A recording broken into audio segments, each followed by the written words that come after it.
О самых заметных событиях вторника, 12 июля, вы узнаете из материалов наших корреспондентов. В студии Сергей Михедов. Здравствуйте. Коротко о темах. В ожидании второй волны сохраняется опасность подтопления Верхоянска и части Батагая. Айса Николаев провел совещание КЧС. Якутян призывают поддержать жителей населенных пунктов Верхояния, пострадавших от половодья. Расскажем, как и чем можно помочь. Огурцы, помидоры, арбузы и дыни. Летом в столице наступает сезон овощей и фруктов. Какие товары самые востребованные и ждать ли снижения цен? Работа в речном порту Ленска кипит и днем, и ночью. За короткий период навигации необходимо принять как можно больше грузов. Расскажем о планах. Берег встречи изменить нельзя. В летних лагерях начался второй сезон. Через несколько дней юных алданцев вновь примет Томодский лагерь «Берег дружбы».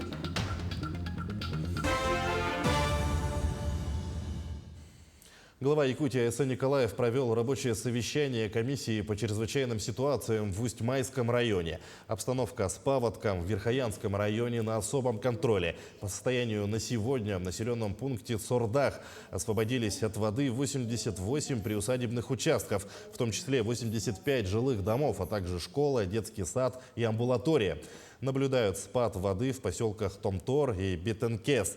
При этом в ближайшие дни синоптики прогнозируют дожди, поэтому возможна вторая волна паводка. В связи с этим ряд поручений Айса Николаев дал главам районов и руководителям ведомств. В Верхоянском районе сложная ситуация у нас с дождевыми паводками. Потоплено несколько населенных пунктов. Ну, первый населенный пункт, который в Сордах, Томтор, которые ранее были затоплены, вода уже падает. Ситуация исправляется. Правда, есть опасность, что дожди ожидаются по прогнозу. И как бы вот вторая волна не случилась. Но пока ситуация относительно стабильная.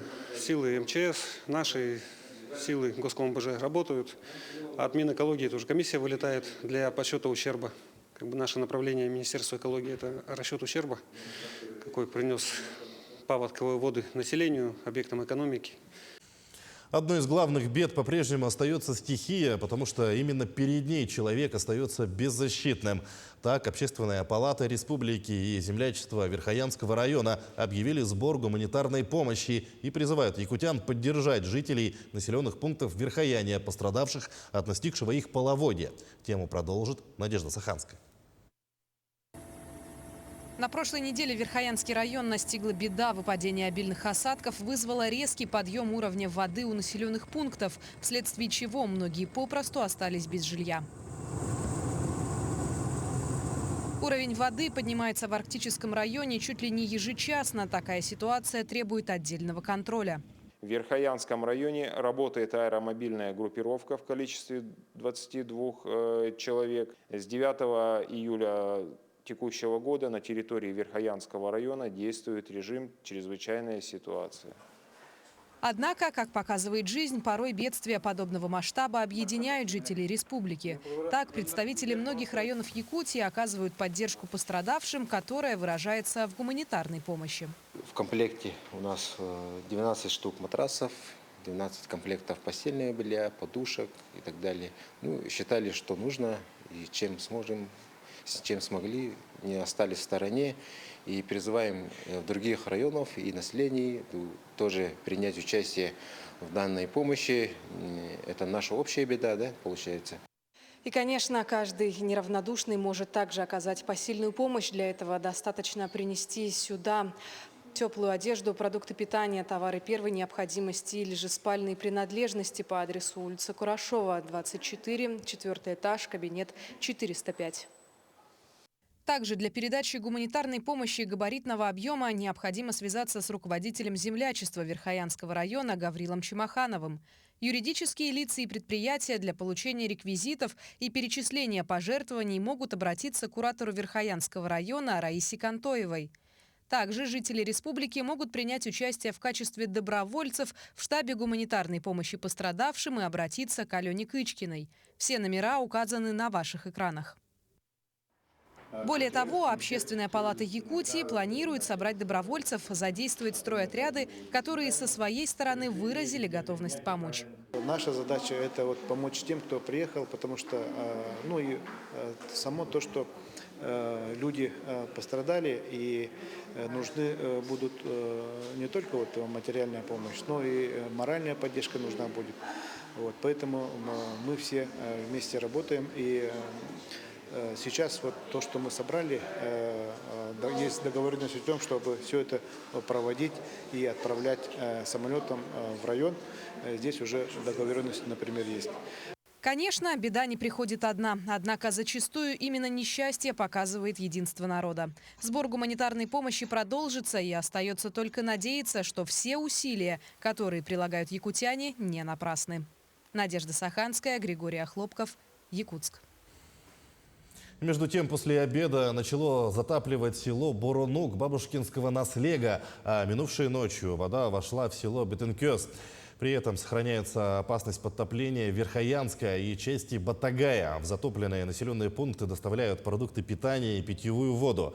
Сегодня в район прилетела комиссия по оценке ущерба, нанесенного паводком. Свою работу она начнет с села Сурдах, где также было затоплено 100% дворов. Также сегодня вечерним рейсом из Батагая в Якутск отправится 34 ребенка из пострадавших населенных пунктов. Для них будет организован летний отдых на базе лагеря «Сосновый Бор». К другим темам спикер Госсобрания Илтумен Алексей Еремеев принял участие в общем собрании парламентской ассоциации «Дальний Восток» и Забайкалье. Рассмотрено 12 вопросов, из которых 9 касаются совершенствования законодательной базы в сфере рыболовства, лесного законодательства, реализации программы «Дальневосточный гектар», деятельности студенческих отрядов и других актуальных тем. В своем выступлении Алексей Еремеев отметил, что на основании решения парламентской ассоциации парламент Якутии собрал и обобщил информацию о проблемах, возникающих при создании инженерной и коммунальной инфраструктуры земельных участков, выделяемых многодетным семьям. В представленной регионами информации выявлена общая проблема для всех субъектов Дальнего Востока – высокая стоимость строительства инфраструктуры и нехватку средств на это. Также затронули и тему северного завоза. Дело в том, что раньше этим занимался весь Советский Союз и, в принципе, вся страна. Была соответствующая нормативная база, соответствующая инфраструктура для того, чтобы осуществлялся северный ввоз. На сегодняшний день субъекты Российской Федерации занимаются им самостоятельно. Вот на примере нашей республики, если говорить, то мы завозим горюче-смазочные материалы, мы завозим энергоресурс для того, чтобы функционировала энергетика в Арктике и на севере. Также минимальный набор продуктов, которые необходим для того, чтобы обеспечивать население этих стратегических районов. Но все это легло на плечи субъектов Российской Федерации, вернее, государственного бюджета. Объекты, возводимые в Алекминске, по нацпроектам посетил с рабочим визитом первый зампред правительства Якутии Кирилл Бычков. Среди объектов специализированный дом-интернат для престарелых и инвалидов в местности Селиваново. Его строят по проекту «Демография». Кроме этого, посетили строительные площадки, где возводят многоквартирные жилые дома по программе переселения из ветхого и аварийного жилья. В рамках этой программы в Алекминске строят 3 дома. Один из них введут в строй в этом году. В целом, работы в Алекминске идут с опережением графиков. Объекты смотрим, что стройка идет строго по графику. Дома хорошей планировки, хорошего расположения. Качество строительства тоже я сегодня оценил на хорошем уровне. Ну и самое главное, что ряд объектов будет сдано в этом году, а некоторые объекты уже идут с опережением графика, поэтому мы думаем, что в начале следующего года вот те объекты, которые мы смотрели, тоже будут добавлены к готовым. Росгвардейцы после участия в специальной военной операции на Украине вернулись в Якутск. Сегодня утром военный воздушный транспорт доставил спецподразделение в столицу. На плацу базы якутского ОМОН бойцов встретили глава Якутии Сан Николаев, лица командования Восточным округом, коллеги, родные и близкие. Командующий округом вручил ведомственные нагрудные знаки за отличие в службе 2-й степени и участник боевых действий. Глава Якутии поздравил росгвардейцев с прибытием на родную якутскую землю и наградил бойцов юбилейными нагрудными знаками «100 лет Якутской ССР». Впереди росгвардейцев ждет реабилитация и отдых, после которого они приступят к выполнению поставленных задач. Проведение специальной военной операции на Украине – это необходимая мера. Такую мысль озвучил председатель постоянного комитета Госсобрания Илтумен по земельным отношениям, природным ресурсам и экологии Сахамин Афанасьев. По словам депутата, сейчас нужна любая поддержка. Якутия не стоит в стороне и оказывает помощь жителям Донбасса. Сегодня из нашего региона в городе Кировская Донецкой Народной Республики работает группа по восстановлению народного хозяйства. Спецоперация она необходима. Об этом говорят отзывы граждан, которые уже проживают в освобожденных городах. Они благодарят Российскую Федерацию, президента Российской Федерации, объединенные вооруженные силы за то, что они освободили города, территории от националистов. Свою работу в традиционной форме начал Республиканский единый штаб «Абитуриент-2022». Он расположен на базе Якутского колледжа связи и энергетики имени Дудкина. Будущие студенты могут подать заявление напрямую представителям средних специальных учебных заведений. Как отмечают организаторы, большой конкурс наблюдает по медицинским и педагогическим направлениям. Единый штаб работает с 9 утра до 5 вечера. На 6400 мест на сегодняшний день зарегистрировано более 5000 заявлений. Но это не говорит о том, что у нас все места уже заняты. Как мы говорили, у нас есть особо популярные колледжи, которые имеют сегодня конкурс. Есть другие колледжи, которые вот только-только развиваются. Как показывает статистика, из года в год у нас большой конкурс при поступлении в педагогические колледжи. Также хорошие показатели у нас в колледже связи и энергетики и финансово-экономическом колледже.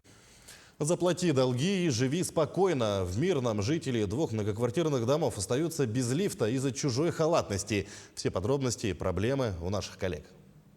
Уже 2 недели вот так выходим, я выйду и захожу назад домой. Пелагея Скиба живет на 5-м этаже. Из-за поломки лифта не может выйти на улицу. У женщины больные ноги. Подниматься по лестнице тяжело. Ни хлеба, ни молока. И еще инвалидка. Дом по Тихонова, 9 обслуживает организация лифтового хозяйства «Астрон». Устранить поломку она не может, ссылаясь на финансовые проблемы. Объявление с информацией об этом висит на лифте. МПЖХ не выплачивает средства за выполненные работы. Долг перевалил за 20 миллионов рублей. Руководство «Астрон» отказалось от комментариев. Ситуацию прояснил директор МПЖХ Михаил Шишков. В июне месяце в связи с тем, что у нас наложены были аресты на счета у МПЖХ, у нас снимали налоговую задолженность за прошлый год, мы не смогли произвести плановый платеж обслуживающей организации лифтовое хозяйство ООО «Астрон». В том числе ООО «Астрон» не смогли приобрести запасные части для производства работ по ремонту лифтового хозяйства. В данный момент достигнута договоренность между руководством МПЖХ и ООО «Астрон». 2 лифта уже в 2 домах запущены, где были незначительные поломки. В 2 домах, в том числе по Тихонова 9, более значительные поломки и требуют доставки запчастей с материковой зоны. В настоящее время ожидаем поставку, и в ближайшие дни лифты будут запущены. Пока коммунальщики и обслуживающие компании разбираются между собой, еще один дом по Аюнского 13 остается без лифта. Когда проведут ремонтные работы и запустят лифт, неизвестно. Ивана Филиппова, Артур Голиков, Александр Еремин, медиакомпания «Алмазный край». Огурцы, помидоры, арбузы и дыни. Летом в столице наступает сезон овощей и фруктов. Сейчас по всему городу установлены палатки с местной и привозной продукцией. О ценах на самые востребованные товары и когда ждать понижения, расскажет Светлана Амосова. Летом прилавки крестьянского рынка наполняются различными овощами и фруктами. Сюда ежедневно приезжают десятки горожан и гостей столицы, чтобы приобрести сезонные плоды. Взяла черешню, купила, картошки, огурцы купила свежие. По сравнению с прошлым годом цены, что-то дешевле, что-то дороже. По словам продавцов, цены на сельскохозяйственные товары практически не изменились по сравнению с прошлым годом. Только некоторые позиции могут быть на 15-20 рублей дороже или дешевле. Например, килограмм огурцов из местных теплиц стоит 100-120 рублей, помидоры 280-300, а капуста 150. Сейчас я взяла, как обычно, моя потребительская корзина. Это помидоры, болгарский перец, огурцы. Все это мне обошлось примерно около 400 рублей. Анна Бубякина регулярно приезжает на рынок. Предпочитает покупать и выращенные в Якутии овощи. Да, стало дешевле, потому что в зимний период я обычно покупаю продукцию Саюри, а вот в летний период это вот Тулагина, Жатай, допустим, и значительно меньше цена, потому что тем более сейчас сезон идет овощей. Вдоволь насладиться свежими и спелыми фруктами якутяне могут только летом. Сейчас самый сезон черешня, абрикосов, нектаринов, арбузов и дынь. На крестьянском рынке фрукты в основном завозят из Азербайджана, Узбекистана и Казахстана. Например, килограмм арбуза колеблется от 60 до 80 рублей. В летний период цены на фрукты значительно ниже, чем зимой. Практически в 2-3 раза. В прошлом году клубника стоила даже 1800 за килограмм. Продавали клубнику. 1500 самая малая. А сейчас мы клубнику продаем за 1000 за килограмм. В конце июля на продажу выйдут местные овощеводы. К тому времени поспеют новые сорта огурцов, помидоров и кабачков. С увеличением урожая цены будут снижены. Светлана Амосова, Семен Семенов, Якутск. Посетить своим ходом все регионы России и 130 стран мира. Российский путешественник-автостоппер Антон Кротов изучает культуру народов мира, пишет книги и встречается с местными жителями. В алмазной столице региона путешественник останавливается уже во второй раз. Антон Кротов – приверженец вольных путешествий на попутном транспорте без гидов и гостиниц. Ночует путешественник у местных жителей, которые соглашаются приютить гостя. Таким образом, тратится минимальное количество денег. В летних оздоровительных лагерях начался второй сезон. Через несколько дней юных алданцев вновь примет Томодский лагерь «Берег дружбы». Для сотен детей и подростков он остается любимым местом отдыха, и многие школьники не прочь вновь вернуться в Томод. Впечатлениями отдохнувшие в первом сезоне дети поделились с Татьяной Вахниной. Как к тебе относятся твои вожатые и воспитатели? Меня зовут Дина, мне 8 лет. Наши вожатые и воспитатели часто заставляют нас голодать. Вы это вырежете, да? Да. Это кадры фильма о буднях лагеря «Берег дружбы». Сценаристами, режиссерами и актерами стали отдыхавшие в лагере ребята. А сама кинокартина явилась своеобразным подведением итогов первого сезона. Каждый день для школьников был наполнен массой увлекательных забав и незабываемых приколов. Первая смена завершилась несколько дней назад, но скоро веселый смех и задорное разноголосие вновь наполнят «Берег дружбы». Вы же это вырежете, да? Конечно, да, вырежем. Лагерь «Берег дружбы» начинает работу с 15 июля. Летним отдыхом были охвачены дети из многодетных, малообеспеченных семей, также одаренные дети из школы искусств. Целебный воздух соснового бора, пятиразовое питание, активные игры, занятия в кружках по интересам. Лагерь на берегу Алдана остается любимым местом отдыха для сотен школьников. И многие ребята совсем не прочь вернуться на берег дружбы на вторую смену. Веселые игры, новые друзья и ежевечерние дискотеки. Скуки и однообразию здесь места нет. А всего в Алданском районе в первый месяц лета действовали порядка 20 лагерей. На территории Алданского района в первую смену успешно реализовали программу летнего отдыха 19 лагерей дневного пребывания. Один загородный лагерь «Берег дружбы», а также круглосуточный лагерь коррекционной школы в поселке Нижний Куранах. На сегодняшний день проходит вторая смена летних оздоровительных площадок в 5 учреждениях. Организованным отдыхом в июне было охвачено свыше 1000 детей и подростков, а на берегу дружбы в первую смену отдохнули порядка 200 мальчишек и девчонок от 8 до 14 лет. Татьяна Вахнина, Алдан. Для многих предприятий летний период относительно тихий и спокойный, но только не для речного порта Ленска.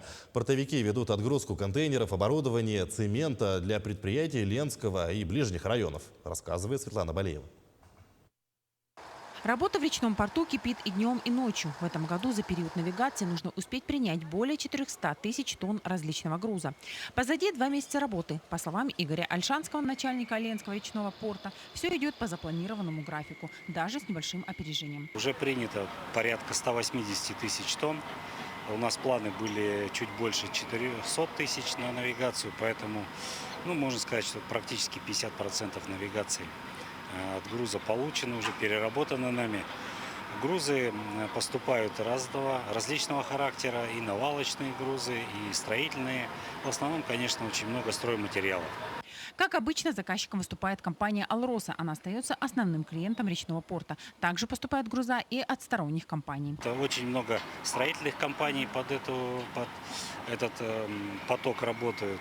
Поэтому этих грузов, клиентов только добавилось, груз постоянно поступает. Каждый год все больше и больше поток возрастает. Мы к этому готовимся, людей принимаем.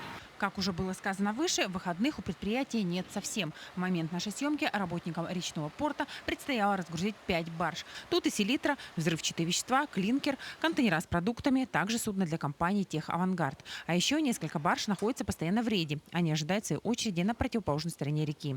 Ежедневно в работе все портальные краны. В круглосуточном режиме работают и стропольщики. Их выходит в смену 36 человек. В этом году в обучение проходили стропольщики где-то в районе 36 человек мы обучили. Также крановщиков учили 6 человек. Из них вот на данный момент работают 4. Результаты показывают хорошие. Ну и также с России были привлечены тоже специалисты. Но на данный момент штат грузового района набран почти на 90%. Мастера, крановщики, докеры, механизаторы и стропольщики. Сказать, что здесь очень оживленно, это ничего не сказать. Ни на минуту в речном порту работа не останавливается. Нужно успеть за короткий период навигации принять как можно больше грузов. Ведь от работы и успеваемости именно этого предприятия зависят многие компании, осуществляющие свою деятельность на территории не только нашего, но и близлежащих районов и городов. Светлана Балеева, Виталий Андреев, Ленск. И последнее. В этом году исполняется 600 лет со дня обретения мощей преподобного Сергия Радонежского, печальника земли русской, святого, к останкам которого вот уже много веков обращаются паломники, нуждающиеся в Божьей помощи. По случаю юбилейной даты организовано уникальное событие по благословлению патриарха Московского и всея Руси Кирилла. Ковчег со святыми мощами посетит несколько городов Дальнего Востока, в число которых вошел и Якутск. Завтра в полдень у Преображенского кафедрального собора соберутся люди, и будет торжественная встреча ковчега с святыми мощами преподобного Сергия. Их торжественно внесут в собор, и дальше будут совершаться молебны каждый час в течение 2 дней возле мощей. 14 числа, 14 июля, то есть послезавтра в 9 часов утра владыка Роман, архиепископ Якутский и Ленский, совершит божественную литургию в Преображенском соборе, и можно сказать, что со всеми молящимися будет молиться и преподобный Сергий. Таким наши корреспонденты увидели уходящий день. Всего доброго и до свидания.